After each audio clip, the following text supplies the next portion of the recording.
Alors permettez-moi simplement de prendre la parole quelques instants pour vous souhaiter la bienvenue au 22e colloque des cycles supérieurs du CIRST, où je vois que notre troisième membre, Julie, vient d'arriver, donc tout va bien. Et puis j'en profite évidemment pour saluer celles et ceux qui sont avec nous en ligne. Je veux juste dire d'abord, premièrement, que je suis très heureux que nous puissions enfin nous revoir en présentiel après ces années de pandémie pour continuer cette tradition qui est très chère au CIRST. Le colloque des études supérieures, c'est une des activités les plus importantes pour nous. Cette année, cette 22e édition, vous avez le programme. On va avoir 11 étudiants et étudiantes qui vont parler de niveau de maîtrise, doctorat ou ayant récemment été diplômés. Ce colloque s'inscrit dans des activités de formation du CIRST, donc en leur offrant l'occasion de présenter les résultats de leurs travaux, et s'inscrit aussi dans nos activités de diffusion des connaissances issues des projets de recherche étudiants. Les communications vont être évaluées par un jury. Cette année, celui-ci est composé de Joanne Lebel, rédactrice en chef du magazine de l'ACFAS, qui nous honore encore une fois de sa présence. Merci mille fois. De Vincent Duclos-Bélanger, membre régulier du CIRST, tout nouveau membre régulier du CIRST, professeur au département de communication sociale et publique à l'Université du Québec à Montréal, et de Mathieu Mondou, analyste conseil en innovation au ministère de l'économie et de l'innovation du Québec et aussi ancien membre associé du CIRST. Alors, je les remercie chaleureusement au nom du CIRST d'avoir accepté l'invitation à siéger sur ce jury. Les membres du jury donc seront chargés d'évaluer les présentations aujourd'hui selon la qualité de l'analyse, la structure et la cohérence de l'exposé, la pertinence de la conclusion et la qualité générale de l'expérience de l'auditoire. La meilleure communication recevra une bourse de 500 $. Sans plus attendre, je vais laisser la parole à Jean-Benoît Cormier-Landry, qui est coordinateur scientifique du CIRST et qui agira à titre de président de séance et qui présentera donc la première intervenante. Merci et bon colloque. Merci Mathieu. Merci à toutes les personnes qui sont présentes ici avec nous et présentes aussi en ligne. De même que Mathieu, je veux remercier tout le monde d'être avec nous ici dans la salle et à distance. L'édition de cette année du colloque est un peu particulière, bien sûr, pour des raisons qu'on n'a plus besoin de nommer, comme Mathieu le rappelait juste un peu avant. Donc, aujourd'hui, on aura 11 communications au total qui se répartissent à distance ou en présence. On essaiera évidemment de faire une part égale de notre attention et participation à toutes les communications, qu'elles soient ici ou à distance. Au niveau des petites directives visuelles pour la présence en ligne, évidemment, tout le monde est libre, je m'adresse surtout aux personnes qui sont à distance, d'ouvrir ou de fermer sa caméra comme bon leur semble pour convivialité et tout le reste. Mais évidemment, on vous demande de la garder ouverte le plus possible pour qu'on puisse avoir une réelle impression d'être avec vous et que vous soyez avec nous aussi. Si jamais il y a quelques pépins techniques, il y a toujours quelqu'un parmi nous de l'équipe de coordination qui sera dans la salle Zoom et chargé de prendre les messages et de régler le cas échéant le dit problème. On vous demande évidemment de garder les micros fermés pour le temps des communications et bien sûr, au moment des questions, de les ouvrir et d'y aller avec la traditionnelle petite main jaune qui se lève pour démontrer votre intérêt à poser une question. Pour le fonctionnement de la journée, en fait, il y aura 11 présentations qui sont réparties en 4 blocs de 3 puis de 2 présentations. Lorsque les présentations commenceront, donc les personnes qui seront à distance ou en ligne seront amenées à partager le visuel de leur présentation pour que tout le monde puisse le voir. Et chaque présentation est d'une durée maximale de 20 minutes. Donc, aux personnes qui sont en salle, on aura de très discrets, vous allez voir, de très discrets cartons qui vous annonceront donc 5 minutes puis 2 minutes. Au moment où vous verrez le carton 2 minutes, on demande idéalement d'aller au plus vite à la conclusion puisque, par respect pour les autres présentateurs et pour l'ensemble de l'organisation de la journée, on va garder le temps très, très précieusement. Donc, on fera attention bien à ce point-là. Pour ce qui est des personnes qui sont en ligne, eh bien, ça va fonctionner un peu différemment. On ne vous mettra pas un carton dans la caméra et on va plutôt vous envoyer un petit message via le module clavardage de Zoom. Donc, attendez-vous à recevoir, si c'est le cas, un petit « il vous reste 5 minutes, merci » à chaque fois. Alors, voilà pour les règles d'usage. La première présentatrice de la journée, donc, puisque c'est le temps de commencer les choses et de commencer les travaux, la première personne qui va présenter pour nous aujourd'hui, c'est Karine Forget, qui est étudiante à la maîtrise en études québécoises à l'Université du Québec à Trois-Rivières. Elle a travaillé pendant 5 ans comme accompagnante à la naissance. Elle fait également partie du corps professoral de l'École internationale d'accompagnement CIBEL. En plus de son mémoire sur l'histoire des normes de l'accouchement de jumeaux, sur lequel elle travaille activement, elle travaille actuellement comme documentariste pour un projet de podcast avec Radio-Canada. Elle est par ailleurs conférencière, animatrice et guide-interprète en histoire. Elle nous présente aujourd'hui une communication qui s'intitule « L'histoire des normes lors des accouchements de jumeaux au Québec ». Et Karine, sans plus tarder, je t'invite à ouvrir ton micro et à partager ton visuel si tu es prête à le faire. Merci. Alors, bonjour tout le monde. Je m'appelle Karine Forget. Je suis étudiante à la maîtrise en études québécoises, comme on l'a dit dans la présentation. Merci beaucoup de l'invitation ce matin. Je suis très contente d'être parmi vous. Vous m'excuserez peut-être pour ma voix qui est un peu chevrotante et probablement l'atout que je vais avoir. J'ai un gros rhume. Donc, je voudrais m'excuser d'avance pour les interruptions que ça pourrait faire. Donc, je vais commencer tout de suite avec ma présentation, l'histoire de l'accouchement de jumeaux et la variation de la normalité. Je vais vous faire une présentation, grosso modo, en 4 points. Tout d'abord, je vais vous parler du contexte. Ensuite de ça, je vais vous présenter ma problématique, ma méthodologie et je vais terminer avec mes résultats préliminaires qui sont presque finaux, dans le fond, ces résultats-là, parce que je suis vraiment à la toute fin là, de mon processus de rédaction de mon mémoire. Donc, les résultats commencent à être assez concrets. Alors, sans plus tarder, voici tout d'abord la première partie, le contexte. L'histoire de la médicalisation de la naissance au Québec a beaucoup été étudiée par les historiens, les anthropologues, les sociologues, mais la place des grossesses gémellaires, donc de jumeaux, n'a pas vraiment été étudiée. Donc, c'est ce que je me propose de faire. Dans l'histoire de la médicalisation de la naissance, on sait qu'au tout début de l'histoire du Québec, donc en Nouvelle-France, l'accouchement était un événement beaucoup plus social que médical. Avec la médicalisation de l'accouchement, on a vu tranquillement disparaître la pratique sage-femme. Puis, l'événement qui était d'abord social est devenu de plus en plus médical. Et une des premières étapes, donc, de cette médicalisation-là, c'est la disparition des sages-femmes. Et ensuite, on a eu le transfert hospitalier qui est arrivé dans les années 1940-1950. J'entends par transfert hospitalier, c'est le fait d'accoucher à la maison et d'accoucher ensuite à l'hôpital. Donc, c'est vraiment à ce moment-là que la médicalisation, dans le fond, a connu une impulsion. Une autre impulsion, ça a été autour des années 60 avec les mesures gouvernementales, comme par exemple l'assurance hospitalisation ou l'assurance maladie. Donc, une autre impulsion à la médicalisation de l'accouchement. Mon projet de maîtrise, c'est d'historiciser la norme gémellaire. Donc, à partir de quand cette norme-là est apparue, comment on l'a construit, qui l'a construit.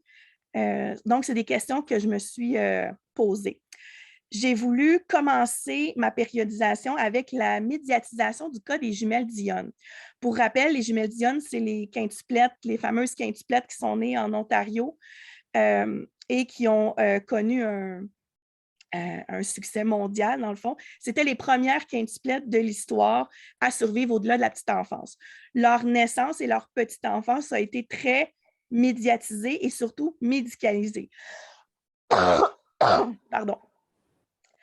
Donc, je me suis proposé de commencer avec ce cas-là pour me rendre jusqu'au début des années 1980 avec le début du mouvement de l'humanisation des naissances, qui est un peu la fin, entre guillemets, de la médicalisation, mais qui est aussi une autre impulsion à la médicalisation avec l'invention des cliniques GAR, grossesse à risque élevé. Mon hypothèse, c'est que la gémellité a joué un rôle historique en confirmant l'idée que la maternité est un problème médical qui doit être contrôlé par un médecin et que la gémellité, dans le fond, a servi de vitrine à cette idée-là que l'accouchement était une affaire médicale. Au niveau de ma question de recherche, je me suis demandé, en utilisant le cas du Québec, je me suis demandé, j'ai cherché à évaluer dans le fond dans quelle mesure la grossesse gémellaire a joué un rôle spécifique dans le processus général de médicalisation de la grossesse et de l'accouchement.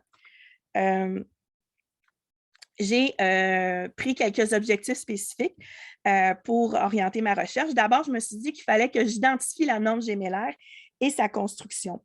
Dans le fond, à quel moment la grossesse gémellaire a été considérée comme normale, puis à quel moment apparaissent ou disparaissent certaines pratiques. J'ai voulu aussi apprécier le cadre technique dans lequel prend place cette norme. Donc, autrement dit, comment on a appliqué cette norme-là. J'ai voulu aussi reconnaître les représentations dans l'espace public de ces normes et de ces pratiques. Donc, dans les médias grand public, entre autres, quelle était la perception des gens de la gémellité, de la grossesse gémellaire et de l'accouchement gémellaire. Au niveau de ma méthodologie, j'ai utilisé 4 types de sources. D'abord, le type de source normatif. Je suis allée voir dans les manuels d'obstétrique. Ça a été mon corpus vraiment principal, les manuels d'obstétrique. Je suis allée voir comment on avait installé la norme, comment cette norme-là, elle avait été, voyons, je cherche le mot, envoyée aux médecins. Ce n'est pas le bon mot, mais enfin. Propagée. Publicisé. Et donc, les manuels d'obstétrique, les papiers gouvernementaux, les directives cliniques. Hey, pardonnez-moi, je suis vraiment... on dirait que je suis stressée ce matin. Je suis désolée. Mon autre type de source, c'est le type utilitaire. Ça, j'ai eu de la difficulté à avoir accès à ça parce que je voulais avoir accès aux hôpitaux et il est arrivé quelque chose qu'on appelle le COVID et je n'ai pas pu avoir accès aux documents que je pouvais avoir dans les hôpitaux. Donc, pour contourner ça, je suis allée chercher un autre type de source. Je vous en reparle un petit peu plus tard, mais d'abord, je vais parler du type de source médiatique. Je suis allée voir dans le fond, dans les journaux grand public, quelle était la perception des gens au niveau de la gémellité. C'est avec mes sources de type oral que j'ai réussi à contourner un peu la problématique de l'accès aux sources utilitaires pour voir comment la norme avait été appliquée. Donc, c'est vraiment avec des femmes qui ont accouché entre 1930 et 1980 que j'ai pu essayer de voir comment on avait appliqué la norme gémellaire. Au niveau de mes résultats, j'ai constaté une évolution en 2 ruptures. La première rupture, c'est qu'avant les années 1950, la grossesse gémellaire était considérée comme eutocique, c'est-à-dire normale, sans complications. À partir de 1950, dans les manuels d'obstétrique, on voit vraiment que la partie gémellaire se trouve dans la section des dystocies, donc des complications. C'est vraiment quelque chose qui est marqué, qui est arrivé en 1950. Est-ce que c'est quelque chose qui est arrivé avec un seul intervenant qui a changé, qui a proposé cette modification-là et que tous les manuels d'obstétrique après ont suivi? C'est une possibilité. mais ça vient aussi au même moment, pardon, ça vient au même moment que le transfert hospitalier dont je vous parlais tout à l'heure. Donc, c'est peut-être aussi une autre explication qui pourrait faire en sorte qui explique que la grossesse gémellaire était considérée comme normale d'abord, puis après le transfert hospitalier, c'était considéré comme une complication. On le voit dans mon tableau ici, on a les 20 manuels d'obstétrique que j'ai étudiés. On voit très bien que jusqu'en 1950, la section gémellaire est dans la section des accouchements normaux, puis qu'après 1950, on voit que c'est dans les complications. On peut voir dans ce tableau-là aussi que l'échographie a commencé à être utilisée dans les années 70, que la radiographie a continué à être utilisée tard dans les années 80 et que le moniteur est quelque chose qui est arrivé vraiment dans les années 80 également. Le déplacement de l'accouchement de la maison vers l'hôpital a été fait non sans une résistance des personnes. J'ai une citation d'une femme qui a accouché en 1962. Elle nous raconte qu'elle s'était préparée à accoucher à la maison, qu'il était hors de question qu'elle accouche à l'hôpital. Par contre, le médecin est arrivé un bon matin, il a fait une piqûre pour la calmer, il est allé dans son garde-robe, il a pris son manteau, puis il a dit « On s'en va à l'hôpital cette fois-ci, ma belle, pas question d'accoucher à la maison, on va à l'hôpital. » Donc, il y a quand même eu une résistance de certaines femmes qui ne voulaient pas nécessairement accoucher à l'hôpital. Dans les journaux, on insiste sur le caractère spectaculaire de l'accouchement gémellaire.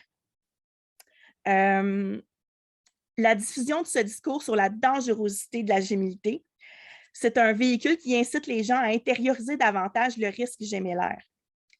Et le fait que le caractère spectaculaire, qu'on mette l'accent sur le caractère spectaculaire, va augmenter cette idée-là que le risque gémellaire est présent. Et c'est tellement intériorisé par les gens que c'est vu comme une chance quand ça se passe bien. Autrement dit, un accouchement gémellaire devrait normalement mal se passer et quand ça se passe bien, c'est une chance. Donc, c'est une indication pour moi que le risque gémellaire a été vraiment intériorisé. Je passe à la performance médicale qui est un lien un peu avec le risque gémellaire. Dans les journaux, on s'aperçoit que l'exploit d'accoucher de jumeaux avant 1950 était attribué à la femme. C'est-à-dire qu'avant 1950, on voit Madame une telle a accouché de jumeaux, bravo à elle. Après 1950, dans les journaux, là, on va voir Docteur un tel a accouché Madame une telle de ses jumeaux. Bravo à lui. Donc, l'exploit est attribué à un nouvel acteur. C'est le médecin qui devient l'expert, qui sait mieux que la femme.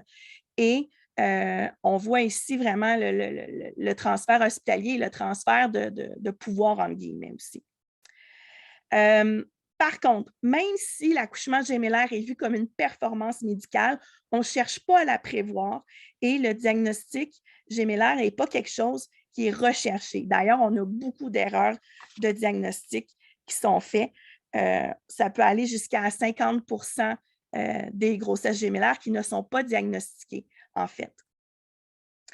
Le deuxième moment de rupture dans l'évolution de la grossesse gémellaire, l'histoire de la norme chez les gémellaires, c'est l'arrivée des cliniques GARD, grossesse à risque élevé, dans les années 80. Et c'est là que le diagnostic gémellaire est devenu très important. Avant ça, ce n'était pas quelque chose de recherché, mais à partir de 1980, là, vraiment, on recherche à diagnostiquer le plus possible les gémellaires. Évidemment, il fallait trouver des façons de diagnostiquer.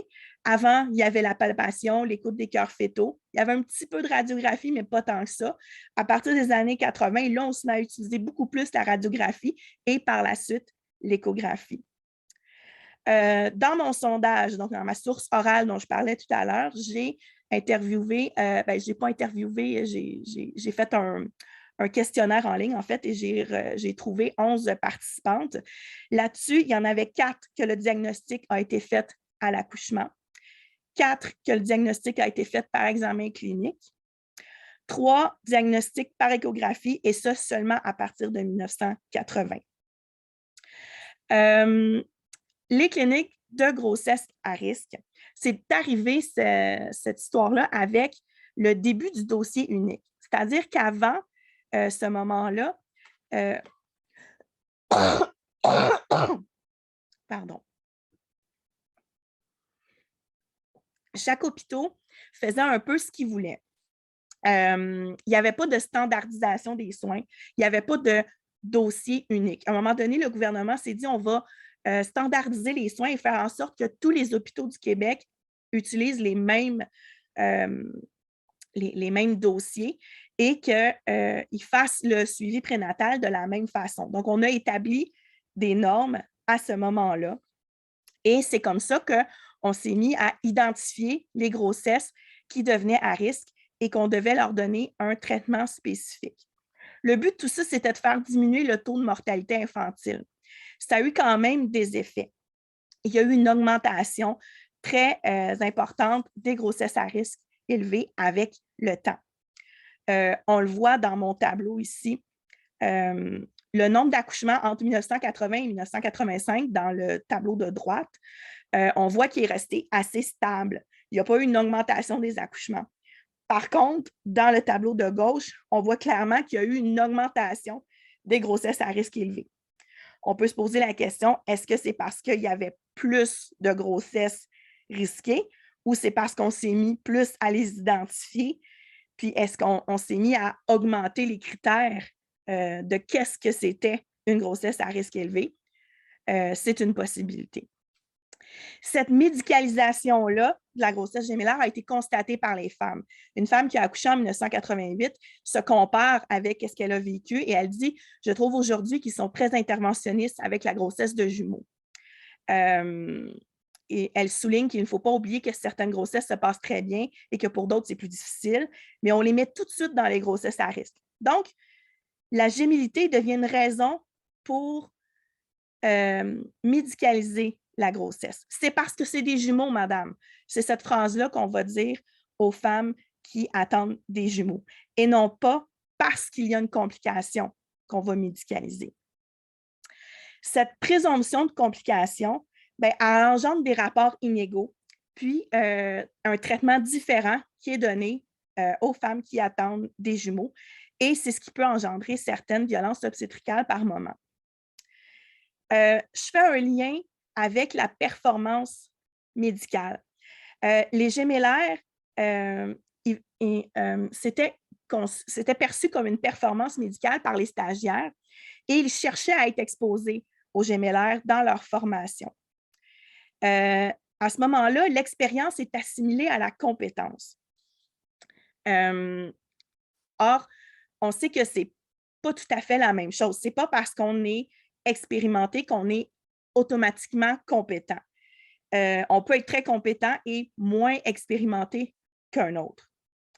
La confusion de l'expérience et la compétence a été intégrée par le grand public, si bien qu'une femme va rechercher un médecin qui a fait beaucoup d'accouchements gémellaires.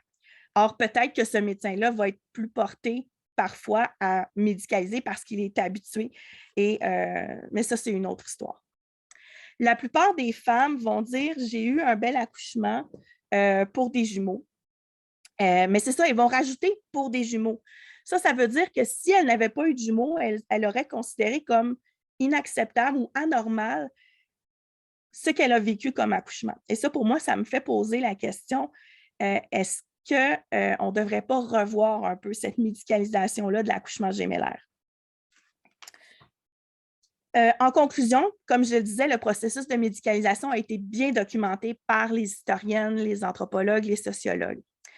On a même utilisé ces recherches-là pour revendiquer une certaine démédicalisation de la grossesse normale. La place des grossesses gémellaires reste ambiguë, mais elle aurait pu servir de vitrine à cette médicalisation-là, une espèce de façon de montrer que c'est vraiment quelque chose de médical. J'espère que ma contribution va faire en sorte qu'on va orienter les recherches et la discussion sur la gémellité pour éventuellement peut-être commencer à discuter d'une certaine démédicalisation de la grossesse gémellaire, comme par exemple que les gémellaires puissent avoir un suivi sage-femme, ce qui n'est pas le cas de nos jours. C'est ce qui met fin à ma présentation. Je vous remercie beaucoup d'avoir été patient face à ma voix chevrotante et ma toux. Donc, voilà, si vous avez des questions, je suis disponible. Merci beaucoup. Merci beaucoup, Karine, pour cette présentation. Donc, évidemment, oui, donc il y aura, comme pour les autres présentations, donc 5 minutes réservées à des questions ou interrogations qui pourraient provenir de la salle. Là, je vois que j'ai ajusté la caméra. On voit un peu à distance ce qui se passe parmi nous. Donc, voilà, j'ai déjà… Ah, on vous fait des coucous, Karine. Alors, merci pour la présentation. Est-ce que quelqu'un déjà en salle aurait une première question? J'en ai une, oui. Oui, j'ai une question. J'en ai deux. Juste d'abord, est-ce que Karine, vous entendez? Sinon, oui, j'entends, c'est un peu loin, mais j'entends. Parlez plus fort, ça va être dur pour ceux de la salle. Mais... donc, moi, j'ai une question. Pourquoi les femmes avaient des résistances à aller à l'hôpital? Est-ce que vous avez de l'information sur ça? Ben, en général, la plupart des femmes considéraient que la grossesse n'était pas une maladie, donc elles ne voyaient pas l'intérêt d'aller à l'hôpital. Parce que l'hôpital, c'est une maladie qu'on va traiter dans un endroit approprié pour. Et les femmes, pour elles n'étaient pas malades, donc elles ne voyaient pas du tout pourquoi elles iraient à l'hôpital. Donc, c'est une des raisons qui faisait qu'elles ne voulaient pas y aller. Est-ce que je peux rebondir sur cette question, puis après je finis? Je vous le permets, ça va.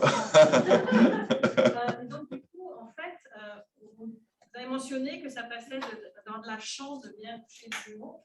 Est-ce qu'il y a des statistiques qui montrent le taux de complications dans les accouchements traditionnels à la maison versus quand il y a des médecins à la maison versus quand on va à l'hôpital? Est-ce qu'il y a vraiment un progrès ou est-ce que c'était vraiment une vue de l'esprit?